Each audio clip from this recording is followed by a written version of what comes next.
Mr. Mariano Caban, what was it like to lose your freedom? Um, to lose my freedom was really, it was hard, you know. I was always told myself that, my older brother, when he got life way back when I was 15 years old, and my mom worked at the courthouse, I told myself that I would never let her go through that agony again. I would never put her through that. So coming to prison and losing my freedom, it was very unexpected.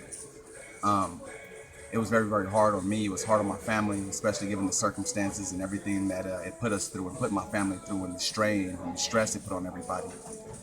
Um, I've lost people while I was incarcerated, loved ones. I lost my grandfather. I've lost my cousin to gang violence, and it's hard. It's hard to deal with these things when you're in an environment like this, and you're unable to comfort your family and hug them and be there for them in that capacity. It was really challenging. But I'm thankful it's drawing to a conclusion. How did it feel to lose your freedom? It felt horrible.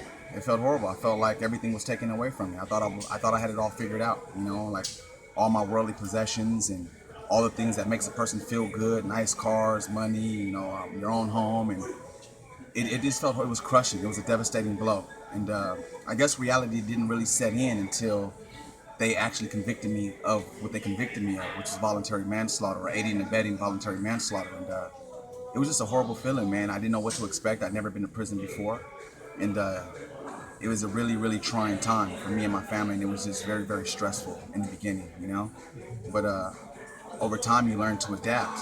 As funny as that may sound, it's prison, and this is something I never thought I would ever adapt to or get comfortable doing. And here it is, 10 years later. I'm living my life as if it's normal, and it's really not. 10.5 years in prison. Yes, sir. Tell us about that. Um, wow.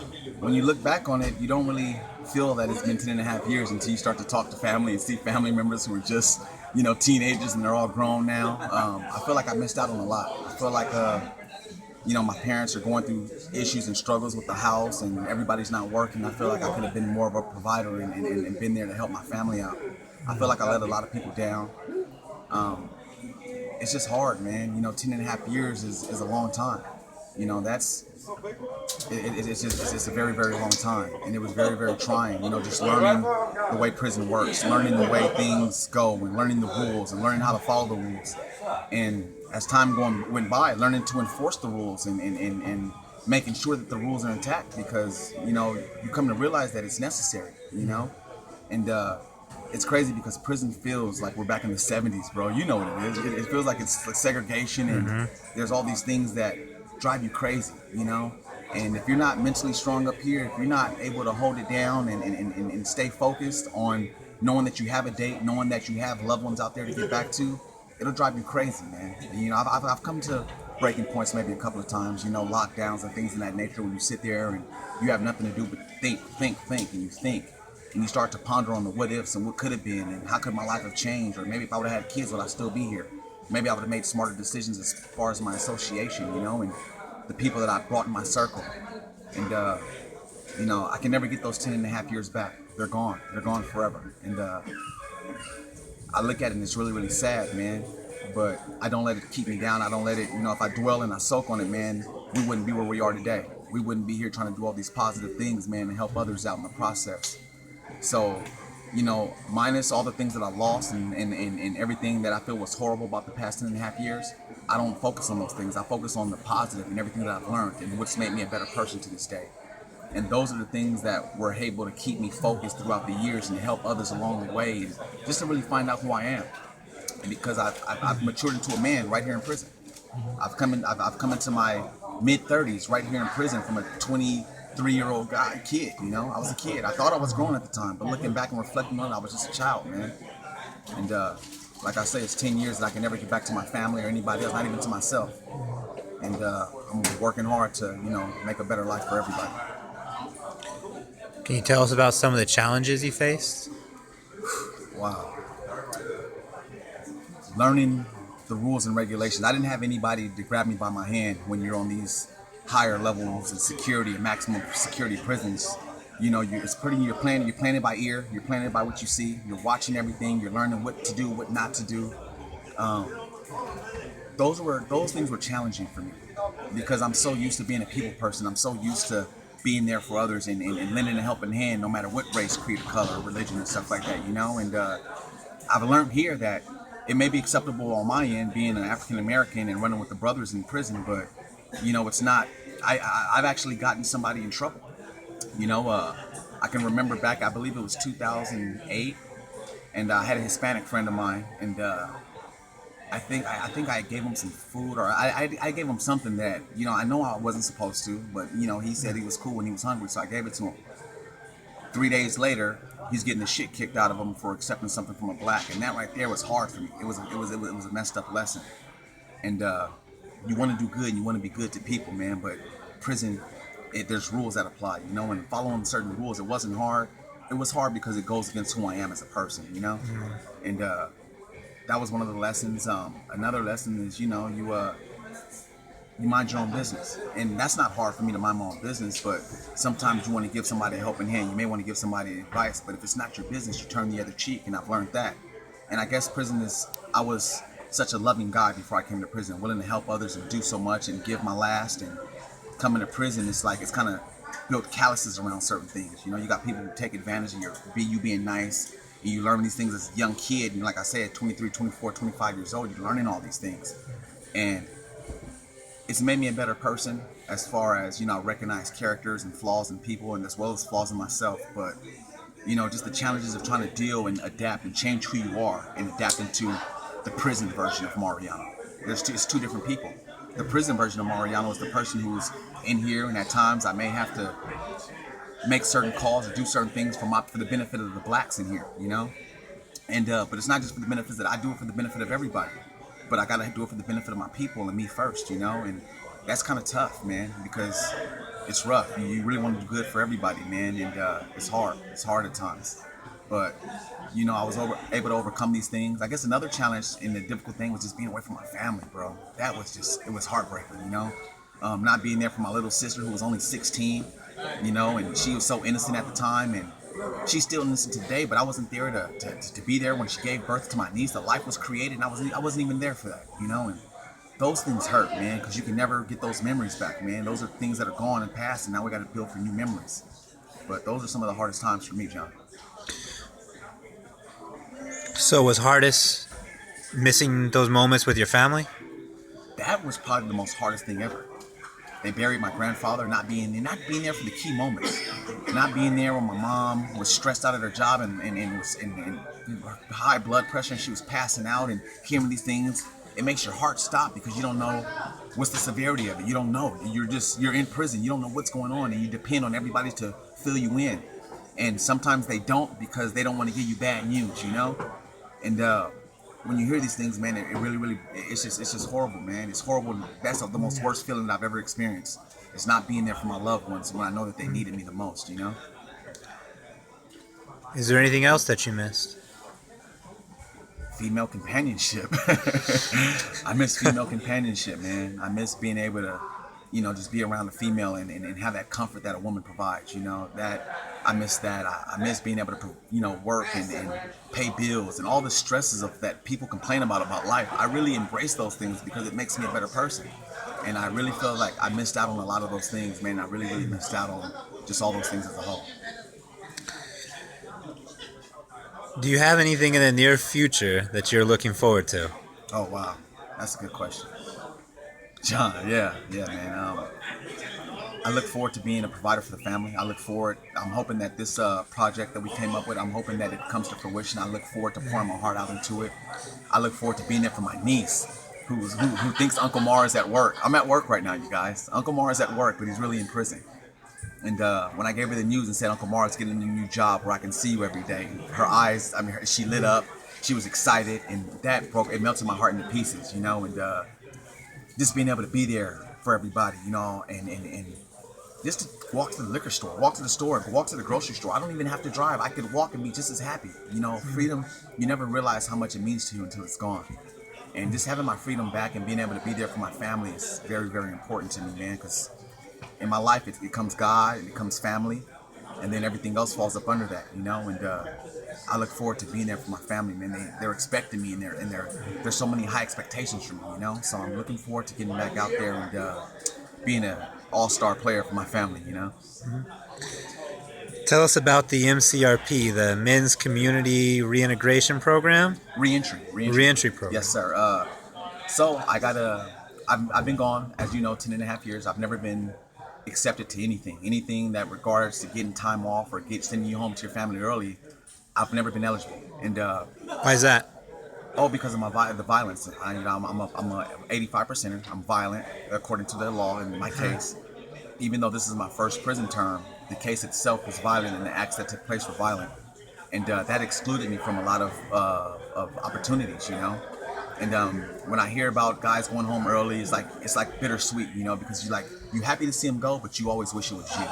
You always wish it was you that was able to get there and go home with your family. And that kind of made me not want to forge certain friendships, because you get to know some really good guys in prison, and then when you see them leave before you, and you're like, oh, it breaks your heart, and you want to just stay on your bunk and stay away from everybody. And those things are tough, man.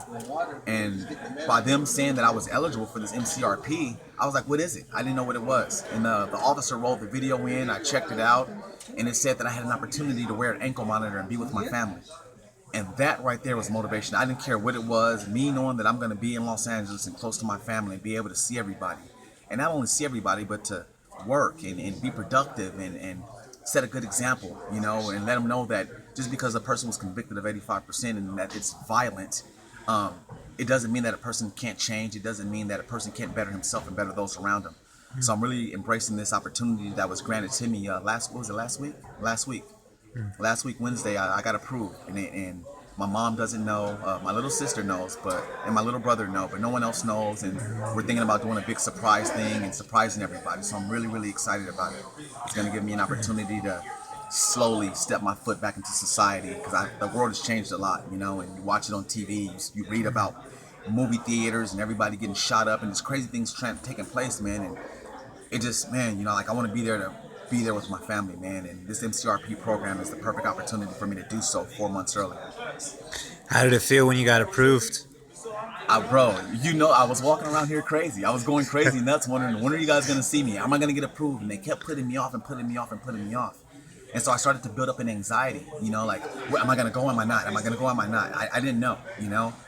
And when my counselor finally called me in there, and she read over my case and everything, the factors that were surrounding it. And despite that, she said that it took place a long time ago, and she gave me the approval, and then the chief gave me the approval, and then the captain gave me the approval, and then I got the approval for the warden who's over this whole facility. It was a wonderful feeling. I was elated. I couldn't wait to get back to share with the guys, because I think it's a great program, and I think that others should sign up for it too. And you know, if it's going to give them a head start to take care of their business and be productive. So after a decade of incarceration, yes. you feel pretty good. I feel great, brother. I feel great, man. This is a long time coming. Back in 2007, after being in the county for 2 years, and once the judge issued the sentence of 12 years at 85%, and they were talking about 2016, I was like, oh, man, how am I going to do this? And here it is, man. Time waits for nobody, and it's time. It's my year, man, and I'm so excited, brother. I'm very excited. What are your plans? Well, my plans are, I got this project going on with you, we got this project going on. It's priority, family, of course, but my major plans as far as getting out is I'm going to do this MCRP program. I plan on working for 4 months and saving all my money. I'm going to be living with my grandmother, and she's up in age. I want to take care of her and be there with her. I got to get my driver's license. I just got to reestablish myself in the world, you know? I got to reestablish myself all the way around. I'm looking forward to that. I'm looking forward to all the challenges. I want to go visit my grandfather at his grave who passed away. I want to go visit my cousin who passed away. And spend some quality time with these people who've been so dear to me across the time. And you know, I'm just in shock, bro. You know, being able to have this opportunity to be with my family and stuff, man. And I'm just, you know, I got a great support system, bro, and I'm just looking forward to, you know, just spending that time with my family, bro. And time is short, man, and my mom's not gonna be here forever. My dad's not gonna be here, and I just want to be there, man, and be able to take care of everybody, man, and that's what the top of my priority list right now. What in the world? What in the world are you most looking forward to? Out in society, you're going out into society. It's a fresh world out there. Listen, man, I got the pregame jitters. They say it hasn't really kicked in yet, but I'm really curious to see how the world has changed. You know, I'm really curious to see if I even recognize how to get around. Do I got to learn it all over again? And things change that much to the point where I can't navigate properly. You know what I mean? Like, I'm looking forward to that, man. I'm looking forward to being able to go to the movie theater and watch Age Apocalypse, man. I mean, X-Men and stuff, man. Like, I'm looking forward to going on a date. You know, spending time with my niece and nephew, taking them to the mall, taking them shopping, you know, and helping out in any way that I can, man. These are the things that I most look forward to, John. You mentioned that the world has changed. Yes, sir. It's been a decade. Yes, sir. How do you foresee it's changed? How do you see yourself? How do you see yourself dealing with it? I mean, hell, if I can adapt to living in prison and going, 10 minutes of count. 10 minutes of count. as you guys can see, it is real. It is 10 minutes to count, so we're gonna have to wrap this up pretty soon, and get situated. But it's changed a lot, John. You know, but I feel like, listen, man. I was once told if you can make it in the LA County Jail, you can make it anywhere, and that includes life. It includes prison. It includes everywhere. You know, and I believe that you know, God has put me in a place, in a position where I've been able to adapt and learn so many lessons and learn about people that He's made me better equipped to deal with them, and He dealt me like I'm a lot more patient, and I know that if I'm patient for everything and in a rush for nothing, man, that things will fall in place for me. So I'm anxious, but I'm not in a rush to, you know, to go head first into anything unless it's planned properly. Do you feel like you've earned this second chance? Earned it. I mean, I guess as far as my conduct, I believe that, you know, I'm a good person. I'm genuine. I'm sincere. I have a big heart. I believe those qualities were always there. So I don't know about earning, if I earned it or not. I believe I deserve it. You know what I mean? I believe that God given me the opportunity. So it's not like I earned anything. It was by His grace alone that I was able to make it through all of this and have this second chance, you know? And I just feel that I'm ready, and He's prepared me to deal with a lot of things. And I've learned to mask emotions and deal with people in a different light. You know what I mean? You got to be patient with people is the number one thing that I've been told, you know? So, like I said, as far as earned it, do I feel like I earned it? You know, I've done everything that I was supposed to do as an individual to be right and good to people, but, you know, karma and everything goes around, and I believe that, I'm hoping that, you know, upon leaving here, that I have a clean slate. I got a clean slate to start fresh. All debts are paid. I'm even to the board, and that I can reestablish myself with a fresh start. Do you see the world differently? Do you see things differently than you had? Oh, absolutely, absolutely. There's some really, really horrible people in the world, man, but there's really, really awesome, also wonderful people out there, and you know, it just makes you view things differently. I have a greater appreciation for everything. I have a greater appreciation. I believe that's what probably changed me the most. The appreciation, the things that everyone takes for granted, getting to work and driving in their cars and dealing with rush hour traffic on the 405 for a couple hours at a time, and they're honking their horns and they're upset. I look forward to sitting in that traffic with my music bumping and sitting up there and enjoying it. So I believe that the things that people really, really are annoyed by, as far as everyday life goes, I'm gonna enjoy them. For how long? I don't know. I don't know if it's gonna last a year or 2 years, but I know that I can enjoy these things, and I don't look at things negatively as I used to. You know, I believe that there's a positive in every situation. So, yeah, absolutely. Finally, the moment you're released, what's that going to be like? Wow. Listen, I believe it's gonna be awesome, man. You know, I have a wonderful supporting cast out there. I got friends, I got family who love me dearly. They're anxiously awaiting it, man. I don't know if they're gonna try to plan some crazy surprise party and have me with the feeling all crazy. I don't know how I'm gonna feel. I don't know. You know, to be around all these people and everybody's excited. You know, noises in here. If I hear something, I'm gonna look around and wonder what's going on. You know, it happens. You know, so I'm so excited about it. You know, like I got a surprise for them as well. You know, like I said, nobody knows about the MCRP program, so maybe I'm gonna surprise them and they may try to get back at me. I don't know, but I'm excited, John. I've never felt any type of excitement more so a day in my life, man. Except for probably when I saw my niece for the first time. That was something that was awesome to me, and I held it dear to my heart. But other than that, man, being able to hug my mom, see my family, it's gonna be the most wonderful experience and the most anticipated reunion ever. Thank you. Thank you.